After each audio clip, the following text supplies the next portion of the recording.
शिव केवल और केवल देखते हैं तो गुण ही देखते हैं। वो आपके दोष नहीं देखेंगे, अगर देखेंगे तो केवल गुण देखेंगे। क्यों? संसार की रीति है, पूरे संसार में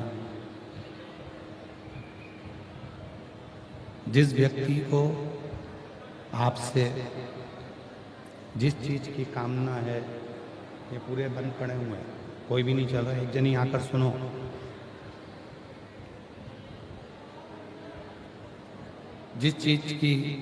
जिस व्यक्ति को आपसे कामना है,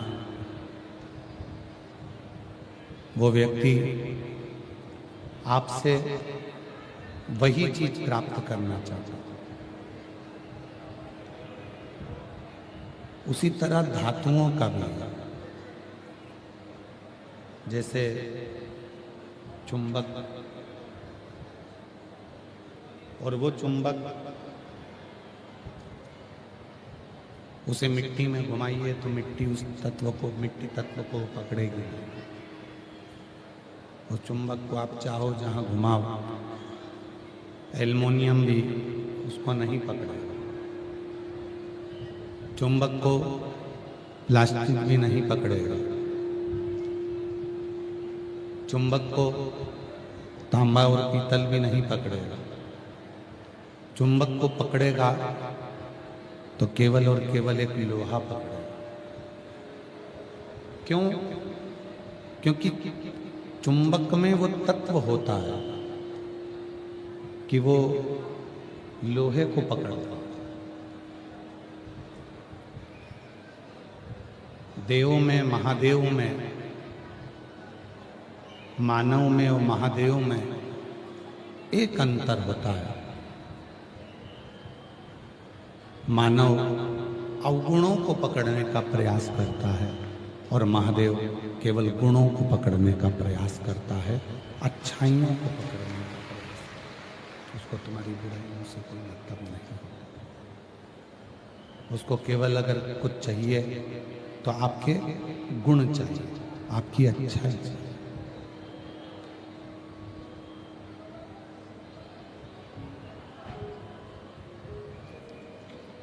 शिव कथा कहती है, भगवान शंकर का चरित्र कहता है, शिव महापुराण की कथा कहती है। इनको सुनो ना, आके बैठे हो, आवाज खोलो बाहर की भी, प्रेशर खोलिए। शिव महापुराण की कथा कहती है, भगवान शंकर का चरित्र कहता है, शिव तत्व कहता है, शिव महापुराण की कथा कहती है कि यदि मानव का शरीर मिला है, मानव की देह मिली है, तो उस देह को केवल व्यर्थ में गंवाना नहीं, उसको व्यर्थ में छोड़ना नहीं।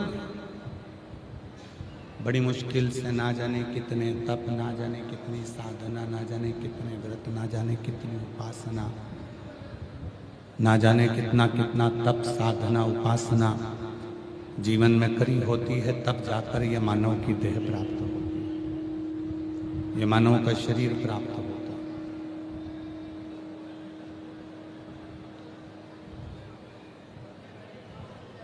किसी ने कहा कि गुरुजी, ये जो मानव का शरीर है, मनुष्य की देह है, 84 लाख योनियों में केवल एक योनि ऐसी है। इसको तो सुनो, आके इधर आओ।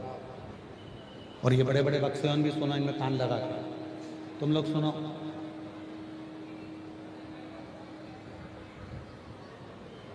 चौरासी लाख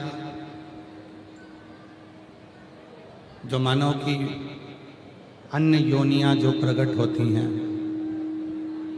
83,99,999 जो योनियां हैं, और उन योनियों के बाद जो 84 लाख नंबर की योनि है मानव की, मनुष्य देह क्यों प्राप्त हुई, किस लिए मिली? आप और हमको ये योनि मानव की मिलने का कारण क्या है? तो कहा 83,99,999 जो योनियां हैं, उन योनियों में हम भजन नहीं कर पाते, उन योनियों में हम तप साधना नहीं कर पाते, उन योनियों में हम भगवान की अविरल भक्ति को प्राप्त नहीं कर पाते। इसलिए केवल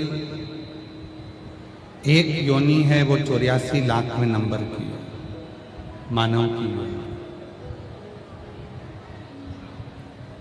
ये ऐसी योनि है जिस योनि में हम भगवान का भजन कर कर, सत्संग कर कर, अच्छा कार्य कर कर, पुण्य कर कर, सत्कर्म कर कर हम स्वर्ग के द्वार पर जा सकते हैं, स्वर्ग तक पहुंच सकते हैं।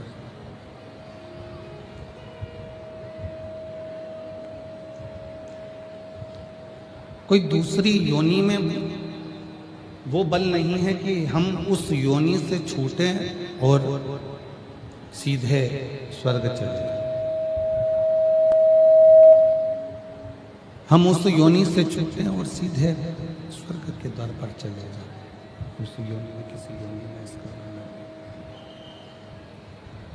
अगर है तो केवल एक योनि है, और वो है मानव की देह, मानव का शरीर, मनुष्य। क्यों मिला ये मानव का देह? किस लिए प्राप्त हुआ? केवल भोजन करो, सो जाओ, काम करो, थोड़ा सा धन कमाओ, परिवार में आराम से रहो और चले जाओ। केवल इतने से कार्य के लिए क्या मानव का देह मिला है? नहीं।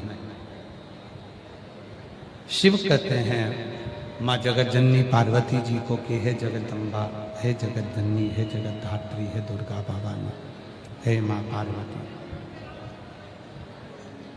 ये जो मानव का शरीर है, ये मानव की जो देह है, मानव का जो शरीर है, मानव की जो देह है, ये केवल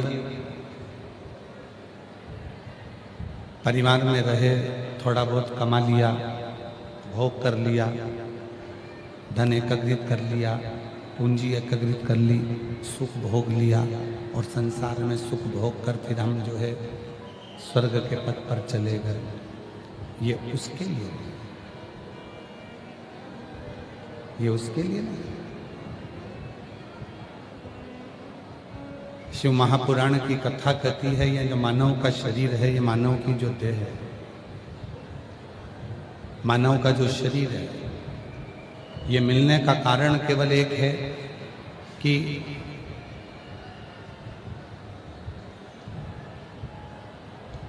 ये मानव का देह मिलने का कारण केवल एक है कि उस स्वर्ग में जाने से पहले, उस स्वर्ग में पहुंचने से पहले, मरने से पहले, जहां आप और हम रहते हैं उस क्षेत्र को, जहां आप और हम निवास करते हैं उस क्षेत्र को, बाहर की आवाज खोल दो, पीछे की आवाज खोल दो, जहां आप और हम रहते हैं उस क्षेत्र को हम स्वर्ग जाने से पहले, मृत्यु की सैया पर पहुंचने से पहले, हम उस मार्ग पर पहुंचने से पहले अपने क्षेत्र को स्वर्ग बनाने का प्रयास करें।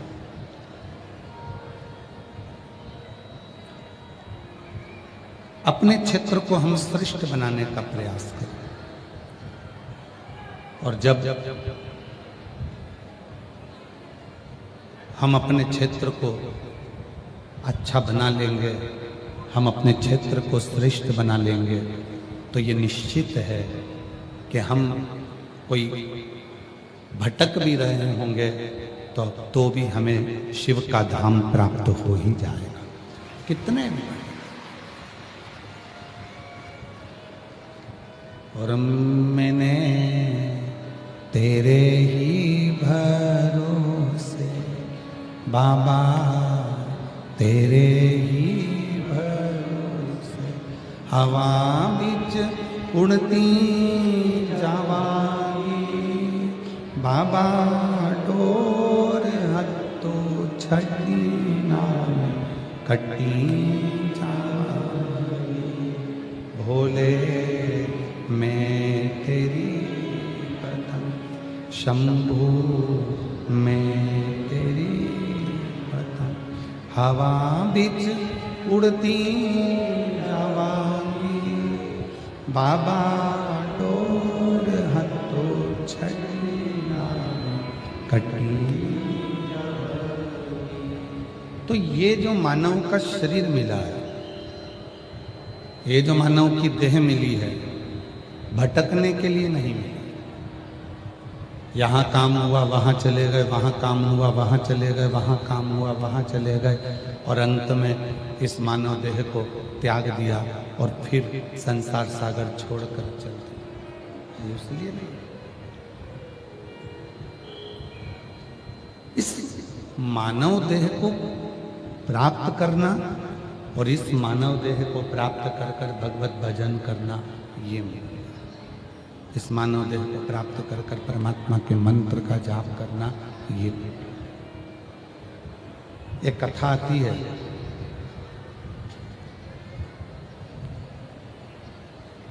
कर्नाटक में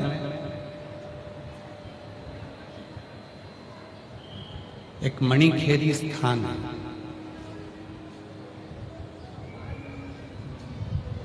जहां पर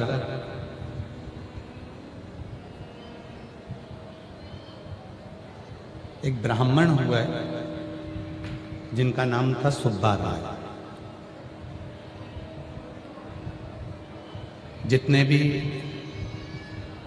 वीर शैव लिंगायत संप्रदाय के जो अनुयायी हैं, जिनके गले में शिवलिंग हमेशा चांदी की एक छोटी सी डिब्बी में उनके गले में रहता है,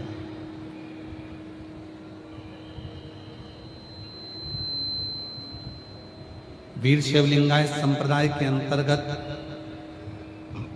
जिनके गले में भगवान शंकर का शिवलिंग सदा विराजमान, जिनके मस्तक पर भस्म का त्रिपुंड सदा विराजमान,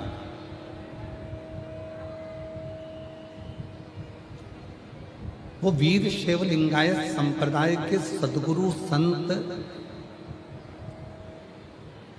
एक पथ बताते हैं कि यदि हमको शिव की भक्ति को प्राप्त करना, वीर शिवलिंगायत संप्रदाय में उनके गुरु एक मार्ग बताते हैं कि यदि हमें शंकर की अविरल भक्ति को प्राप्त करना है तो शिव के जो भक्त होते हैं, भगवान शंकर के जो दृढ़ विश्वास रखने वाले भक्त होते हैं, उनकी भक्ति को श्रवण करना चाहिए।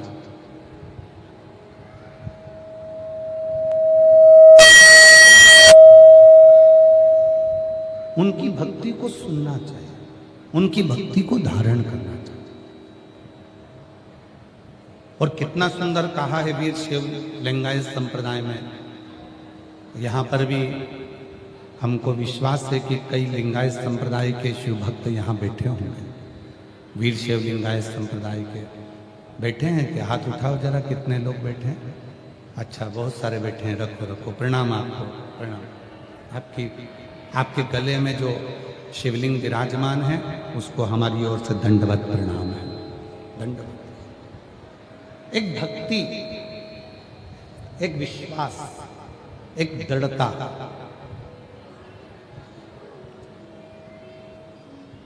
कर्नाटक में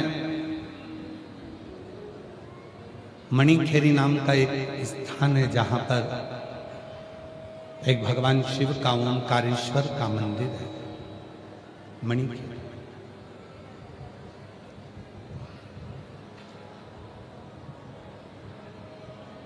उस मणिखेरी स्थान में एक ब्राह्मण रहता था जिसका नाम सुब्बा राय था। सुब्बा राय शिव का बड़ा उपासक, भगवान शंकर के विरल भक्ति में डूबने वाला, भगवान शंकर की भक्ति में भजने वाला, भगवान शंकर का स्मरण करने वाला, भगवान शंकर का मंत्र जाप करने वाला, भगवान शंकर की विरल भक्ति में डूबने वाला सुब्बा। जो शिव की भक्ति दिन रात किया करता था, दिन रात भगवान शंकर के भजन में, भगवान शंकर के स्मरण में डूबा रहता, सुब्बा। वहां का एक राजा था जिसका नाम था लिंग राजेंद्र।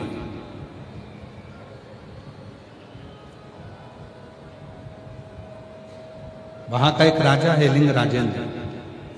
सुब्बा राय जब फ्री हो जाता भगवान शंकर की विरल भक्ति में डूब जाता।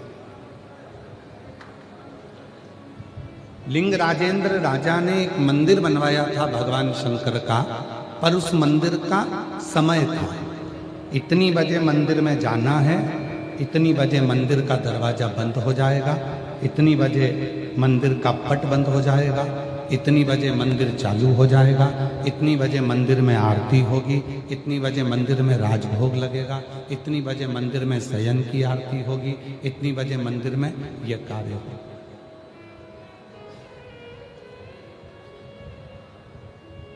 पर सुब्बा राय शिवजी का ऐसा भगत था कि जिसके पास में दिन रात काम में लगा रहता था, तो समय की कोई गणना ही नहीं थी कि कितनी बजे मंदिर जाना है, कितनी बजे मंदिर पहुंचना है, कितनी बजे भगवान को जल चढ़ाना है, कितनी बजे भगवान का स्मरण करना है, कितनी बजे मंत्र जाप करना है, कितनी बजे नाम जाप करना है।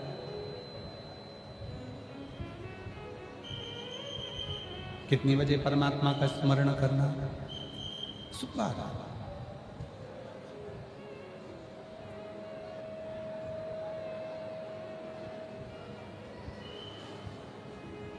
सीधा था, भोला था, कोई काम बता देता था, वहां चले जाता था, काम करता, मंदिर पर। अब लिंग राजेंद्र ने जो मंदिर बनाया था, लिंग राजेंद्र ने जो मंदिर का निर्माण करा था, उसमें समय की सारणी थी।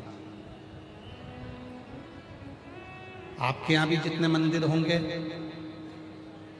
यवतमाल में जितने मंदिर होंगे, यवतमाल के आसपास में जितने मंदिर होंगे, सबकी समय सारणी होगी। इतनी बजे सुबह 6 बजे काकड़ आरती होगी, इतनी बजे मंगला आरती होगी, इतने बजे श्रृंगार आरती होगी, इतने बजे भगवान का भोग लगेगा, इतनी बजे शयन की आरती होगी, इतनी बजे संध्या आरती होगी, इतनी बजे भगवान का पट बंद हो जाएगा।